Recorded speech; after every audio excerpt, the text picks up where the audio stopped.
All right. Yeah, this is torque. Okay, I got to tell you one other thing about torque. You got to add one little thing, and then you're good to go. So what about this? This is a teeter-totter problem.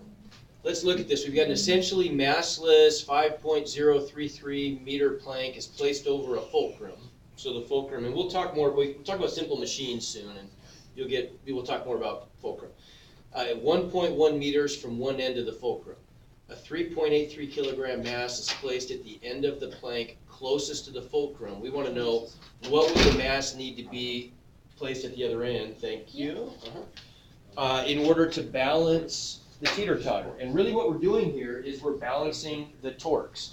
Remember the discussion we had yesterday? We said that torques are the angular equivalent of forces, right? The Engelmania equivalent of a force is a torque.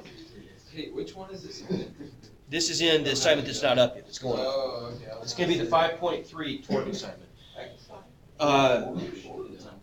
So the same kind of thinking you do for forces, you should be able to do equivalent stuff for torques, right? So this would be like saying something like we did some problems where we had a force or more than one force, and we had to find what force we could add to a system to put it in equilibrium. And really the whole point was so we could make the net force equal what? Zero, yeah. A system is in equilibrium if the net force is zero, meaning there's no acceleration, right? So angularly speaking, when is a system going to be in angular equilibrium, you suppose? When the net torque is zero, okay? So how do we know though? We can easily see forces are vector quantities, right? And so it's pretty easy to see when forces are equal and opposite because they point in opposite directions, right? Torques don't really have a direction necessarily that's obvious at least. So how do we get like a negative torque to cancel out a positive torque? Well, here's how it works. So we said yesterday, I'll do this. Okay, we said yesterday that if we've got let's say that this is going to be the center of our torque, right there, right? And let's say that this is going to be the lever. Okay, and just to make things simple, let's say that we're going to apply a force perpendicularly, right? So then this actually becomes L, right? The lever is equal to the lever arm in this case. We're using the full lever. Everybody agree? Okay, and this is F. And we said that the torque is equal to FL, which is the same thing as FR sine theta, right? Where R sine theta is just the lever arm. But in this case, what's theta? 90, right. So sine 90 is 1, right? So we get the full R. Okay, but how do we know if it's positive or negative? Here's the convention. And this will make sense if you've had trig before. Or in trig, this will make sense. What is the positive angular direction assumed to be? The positive angular direction is assumed to be starting at on the x-axis. We're gonna sweep out arc in a counterclockwise way, right? And so if the torque is going to tend to twist the object in this direction, if it's going to tend to twist it counterclockwise, we would call that a positive torque. Okay, where does the vector go that's associated with torque? There actually is a vector. It's a little strange. You use what's called the right hand rule. If you wrap your right hand around the axis of rotation, your thumb will point in the direction of the torque vector. Okay? Does that make sense? It's the same thing. There's another way of doing that. You can cross F and R, and so you go F crossed with, hang on a second, F crossed with R. Actually, hang on, did I get that wrong? F crossed with R. Actually, it's the other way around. That's the angular velocity. It's going to be the direction of the force. You use your right hand, and this finger points in the direction of the force. This finger points in the direction of the position vector or the radius vector. And then your thumb points into the board. Okay, but it doesn't matter. We're not at a point right now. The directionality, you can just ignore that because we don't really need to know the direction of the torque vector yet. Well, I'll probably show you guys some stuff with that, like if we wanna talk about gyroscopic precession, you need to know how to calculate the direction of the torque vector. But otherwise you don't. Otherwise it's no big deal. So, but the main thing is, this is gonna be positive, and if I have a force that tends to rotate it in the other direction, that's gonna be negative, right? And so then if I've got a teeter-totter situation like this, so here's my teeter-totter, and let's say there's the fulcrum, right? Well, we know that if the whole thing is 5.033 meters, so from there over to there is 5.033 standard units. Am I taking this? Yeah, I am, good. Then we know that the fulcrum is placed 1.1 meters from one end. Then what's the length of that section? That's going to be the short one. So this part right here is 1.1 meters. What about this part over here? It's going to be whatever that minus 1.1 is, right? Well, I'll just put it that way. 5.033 minus 1.1 is the length to that side, right? They tell us that a 3.83 kilogram mass is placed at the end of the plank closest to the fulcrum. So over here, there's going to be a force that's acting in which direction? Down, right? And let's just, to make things easy, let's just assume that this is, let me redraw this. This will help a little bit. So there's the fulcrum, and let's make the teeter-totter balanced horizontally. Okay. So here's the 1.1 meters, and then there's going to be the force. What's the force going to be? 3.8. That's the mass. Times 9.8. So it's going to be, this force is going to be 3.83 G, right? Pointing down, okay? What about at this end over here? Well, this is the other lever, right? And the force is acting down in this direction, and we want to know what the mass is going to be. So we're just going to call that, I don't know, just call it F. How about it, right? That's going to be the weight that needs to be put at the other side. We'll have to divide that by 9.8 to get the mass, right? But if we want to know what this needs to be to put this into equilibrium, somebody have a calculator. Real quick, what is 5? What is it again? 3.923. So how am I going to do this? What's going to be the torque? What's the red torque equal to? Right, and it's going to be positive, isn't it? Right?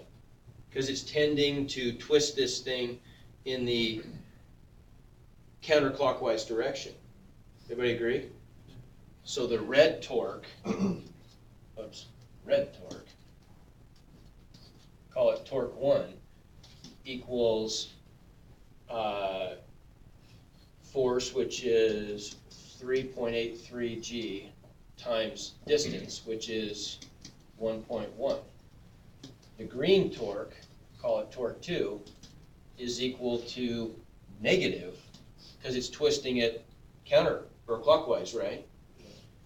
It's going to be negative F times 3.933. Well, what's the sum of the torques need to be for this to be in equilibrium? 0, right? So I can just set up a simple equation there and solve for my only unknown, which is F, right? Make sense? Okay. And that should once again jive with your playground experience, because if you had a, let's say you had a big person sitting on closer to the fulcrum on the teeter-totter, the only way to balance that out, if you're a smaller person, is to climb up the teeter-totter and get further away, right? So you've all done this playground physics before, right? Just didn't know it was called the torque at the time, but you kind of have a sense of this, right? So how do you divide F by 9.8? Like, when do you do that? Well, so I'm going to solve for F, and then that's the weight that has to be placed on the other side, right? So F is really equal to mg, and we're just solving for m, right? So we could even do that right now if we wanted. Instead of calling that F, we could even just call it mg, and we're solving for m, Okay, makes sense? Okay, all right. So then there was a call for a question from the 3.3 assignment. It's been a little while, or the 7.3 assignment. Let's see. So, what are you thinking here? You want to look at, you tell me which one you want to do. All of them. All of them. Let's start with number one and work our way.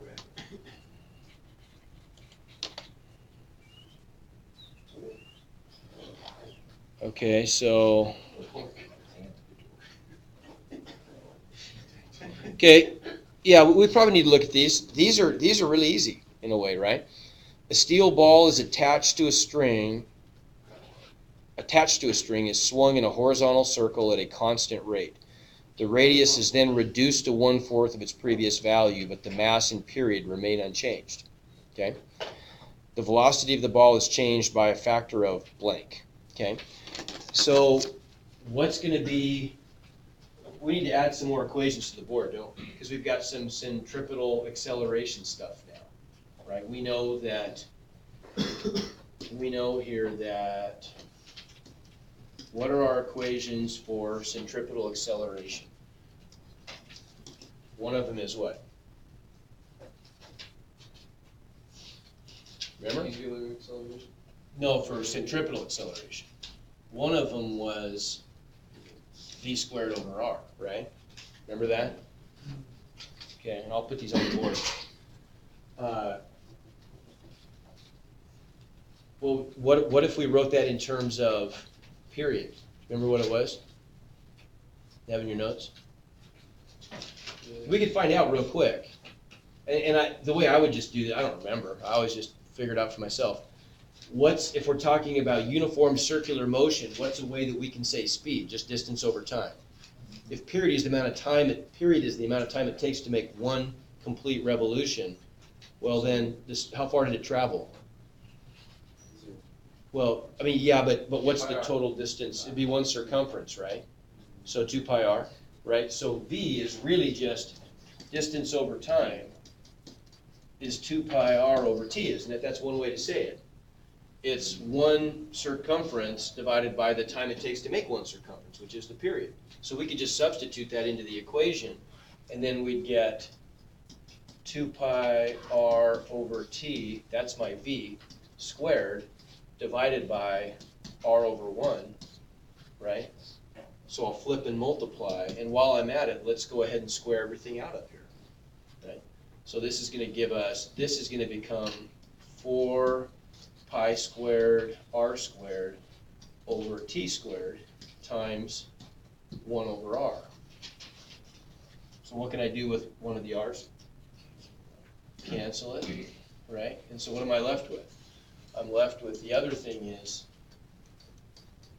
4 pi squared r over t squared, right? So let's think about this then. We know, if I know this stuff, right, and force is just going to be the mass times centripetal acceleration, right?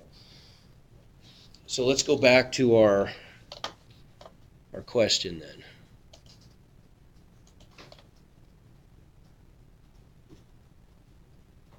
We want to know velocity, acceleration, and force, okay? Take a picture of this.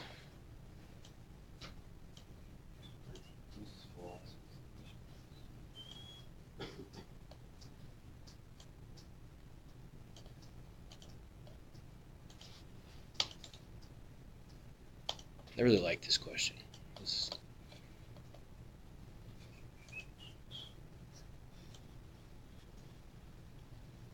Okay, so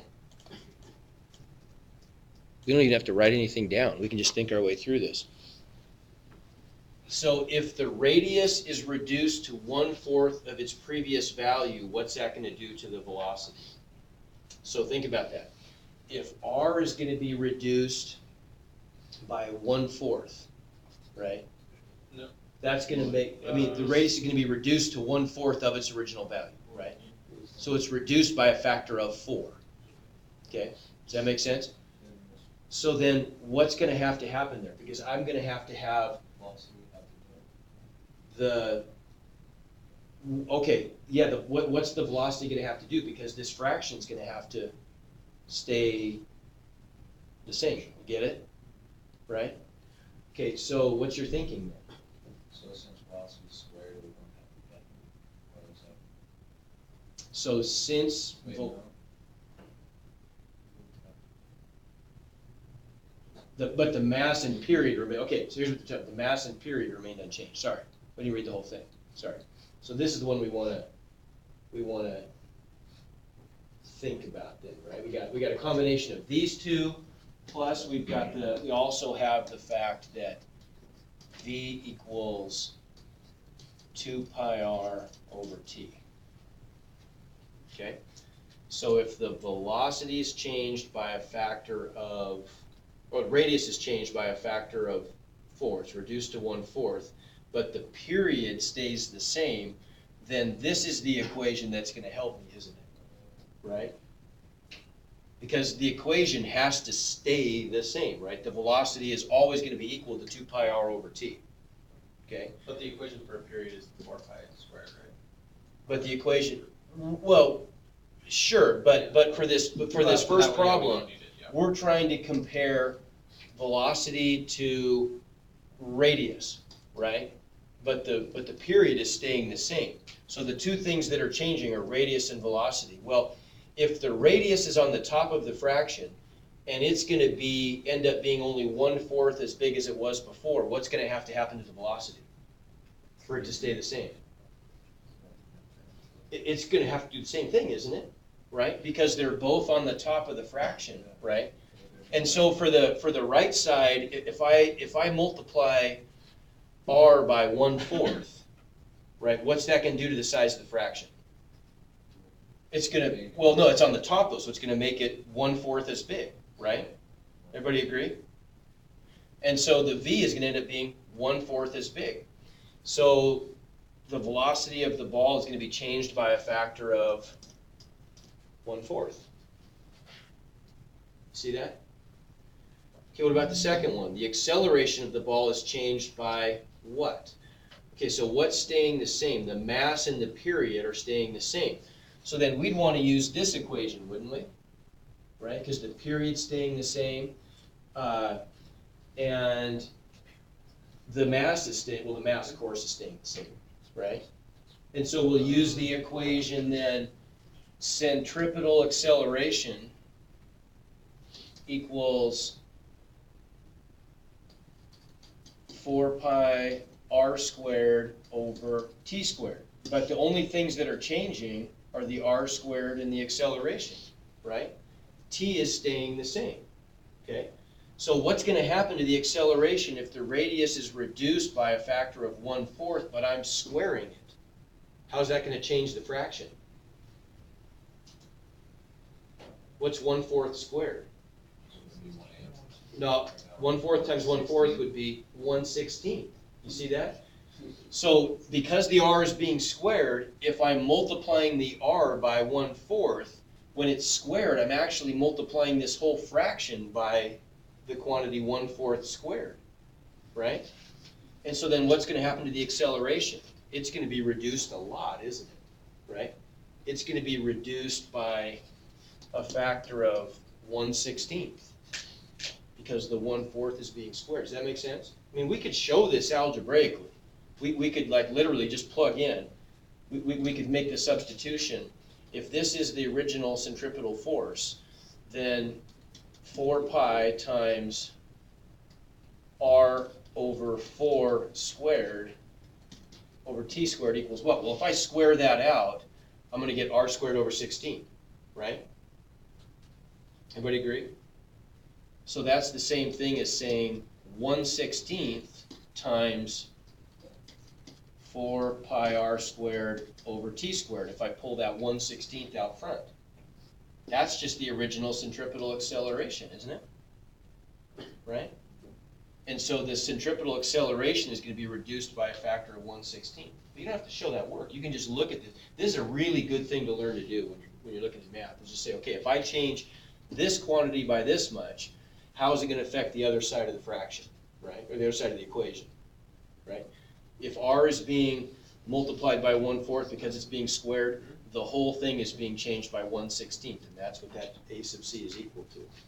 Okay, what about the last one? The force acting on the ball is changed by a factor of, well, it's going to be 1/16, right? Because if the mass is staying the same, F equals ma, right? Does that make sense? So these two are going to be the same no matter what. Okay. Now I want to make sure. Let's. I can't remember how I wrote this, so let me just make sure that worked. So we get 1/4. Oops. 1/16. Does it say that the period is then reduced? Because that's what mine I don't have says. a problem. Oh yeah, they're all going to be different. Yeah. Yeah, none of mine are about the radius changing. Yeah, they'll be. It's just going to be random.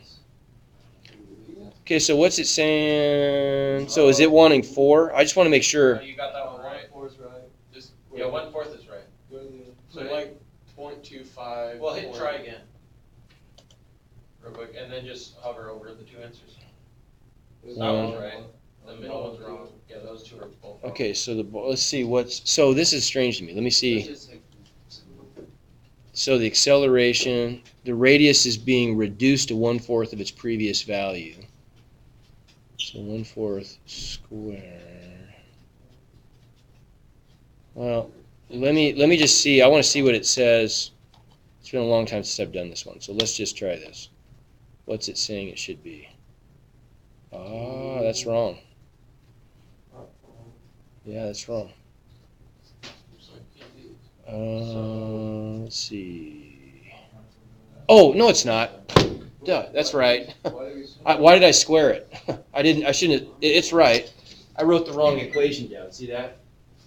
The equation, it's r. It's not r squared, right? I don't know what I was thinking. So that was wrong. Centripetal acceleration equals 4 pi squared r over t squared, which is the same thing as all that stuff is constant, right? T is constant. So I could just say that's the same thing as saying 4 pi squared over t times r. If r is going to change, because the r is in the top, right? So if r is going to be reduced and multiplied by 1/4, so is a, right? See what I'm getting at? It's not squared. It should be 1/4, right? Let's do another one, and you tell me the answers. I'm not convinced that that's making sense yet. So when the period is changed, is that just the time it's being changed? Yeah, that would be that would be the time. So how about this one? Let's try this guy. So this time, We should do one with period. well, we That's what I will. think most- That's fine. We'll look at one of those too. So this time the radius is reduced to 1/4 of its previous value. You should do one without. Mass and velocity. Okay, want me to go ahead and try one without radius? Yeah. Okay. Period is quite. Okay, here we go. So the period is quadrupled, increased by a factor of 4. So we're multiplying by 4, right? So then what's going to happen to the radius and the acceleration and the force if the velocity and the mass remain unchanged? Okay, so what's going to be, we've got, let me write these on the board right now so you can just stare at them without tripping myself. Right, so here are our circular motion things. You had trimmed that connection. So we know centripetal acceleration equals v squared over r. We know, can you guys over there see it if I write right there? Yeah. Okay. Centripetal acceleration equals 4 pi squared r over t squared. And we know that v equals 2 pi r over t. All that stuff goes together, right? So which of those relationships, if velocity and mass remain unchanged, we want to relate radius to period. See how those two are changing relative to each other. So which one are we going to use?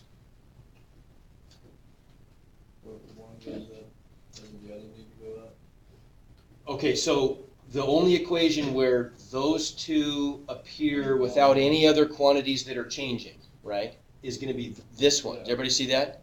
Because in this one, V is constant, and 2 pi is constant. So R and T are the two things that are gonna be changing, right?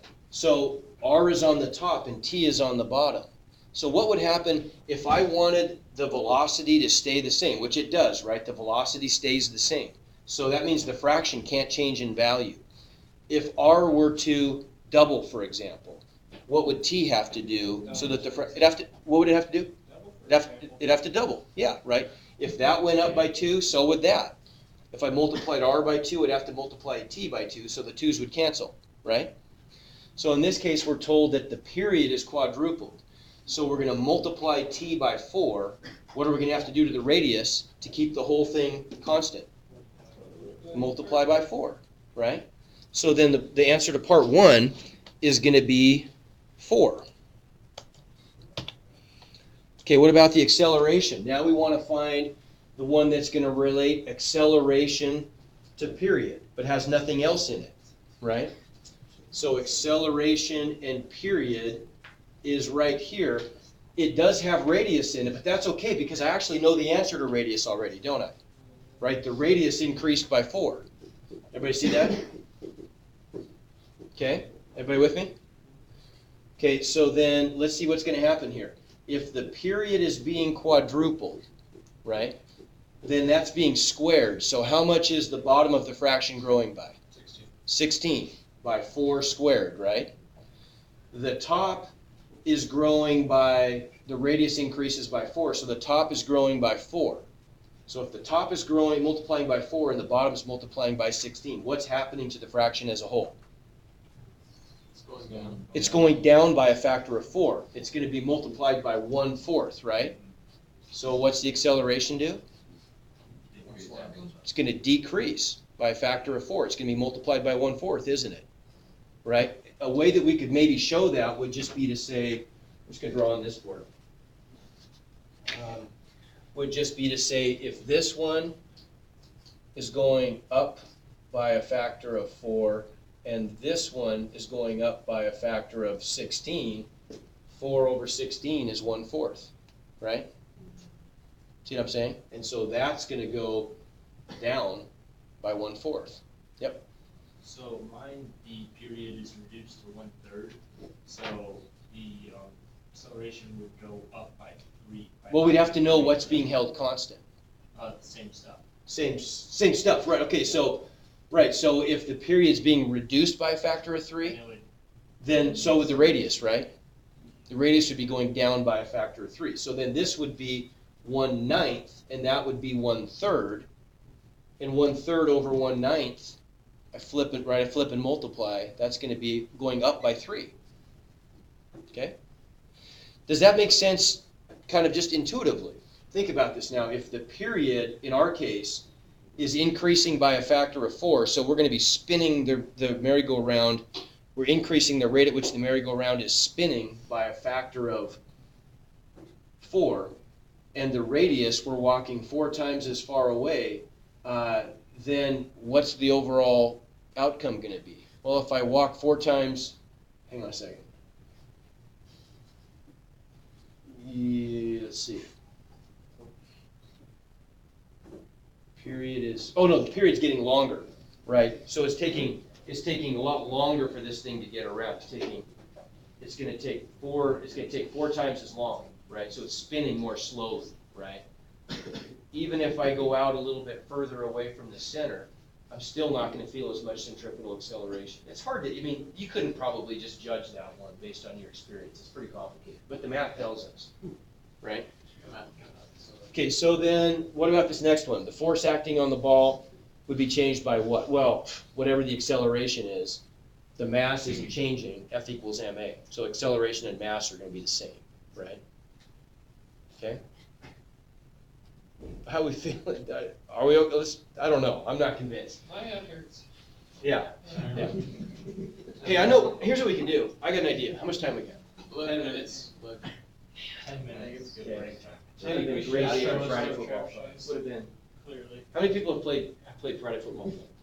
But is Oh, that no, like it's where you perfect. sit on your desk? No. Okay, we might as well, I'll introduce you to Friday football fun. Here are the groups. We're gonna do 4 groups. The groups are gonna be, let's see, 1, 2, 3, 4. So you 4 together. Sam, you're with these 3. There's one group. So you guys are group 1, you're group 2.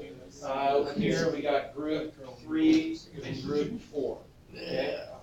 Get with your groups. Really appreciate it. Get with your groups. Here's what this is Super Bowl Friday football fun. This is good stuff. You're gonna love this.